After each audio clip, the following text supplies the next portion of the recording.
Hello, I'm John Kleiss of TISL Media, and welcome to our year's very first TISL Talk, where we take two delegates from each side of a bill and have them debate. So today we're going to be talking about a certain bill which would remove Confederate Decoration Day, Nathan Bedford Forrest Day, and Robert E. Lee Day from the state of Tennessee. I have with me here Representative Kevin Carpenter, who is actually the author of the bill, and Senator Lane Howell, who spoke out against this bill in the Senate today. So, to make things fair, we're going to start with a coin toss. You want to call it, Senator Howell? I'll call it. All right. Everyone ready? Heads. Oh. And we have... Heads. It's heads. So, Senator Howell, we're going to start with you. Why are you against this bill? Okay. Absolutely. First of all, these men are often demonized by my opposition, and I don't feel that it is a fair assumption on their part. Many men, such as Albert Pike and even General Hatton, who stands in the Square of Lebanon, were avid abolitionists and supported blacks' rights within the Confederacy. Even Robert E. Lee stood against the practice of slavery. So these men are often demonized as Nazis of their time, and they're really not. These men actually defended their homesteads and sided with their state against a foreign invader that came down and burned their homesteads. So to honor them with holidays is honoring the sacrifice that they made to protect their homeland, and often it was in vain.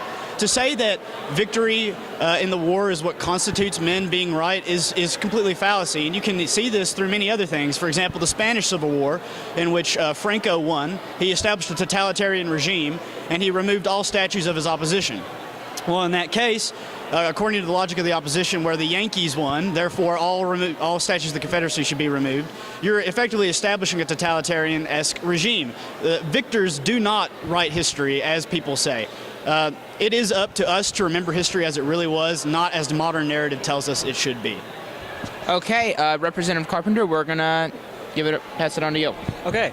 Yeah, the main thing that we're trying to do with this bill is largely get rid of the requirement for the governor to proclaim these holidays.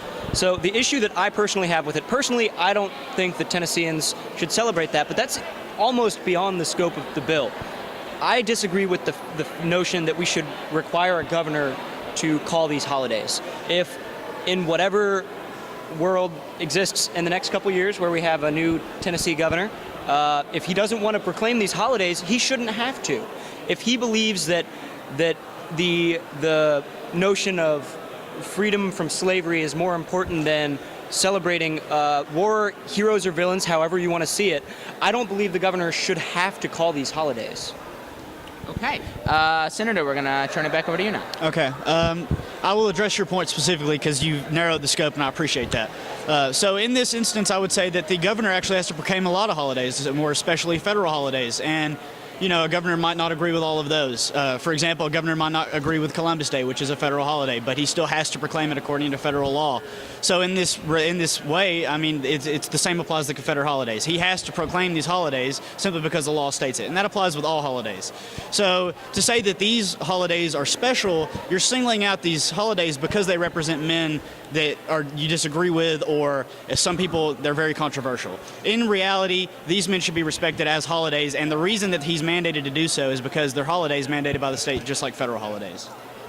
All right, Representative Carpenter, final rebuttal. Okay, yeah. The way that these holidays work is different from how governors declare federal holidays. For instance, this year for Columbus Day, Governor Haslam has decided to push it to the day after Thanksgiving, so that Friday, so that it is also a state holiday.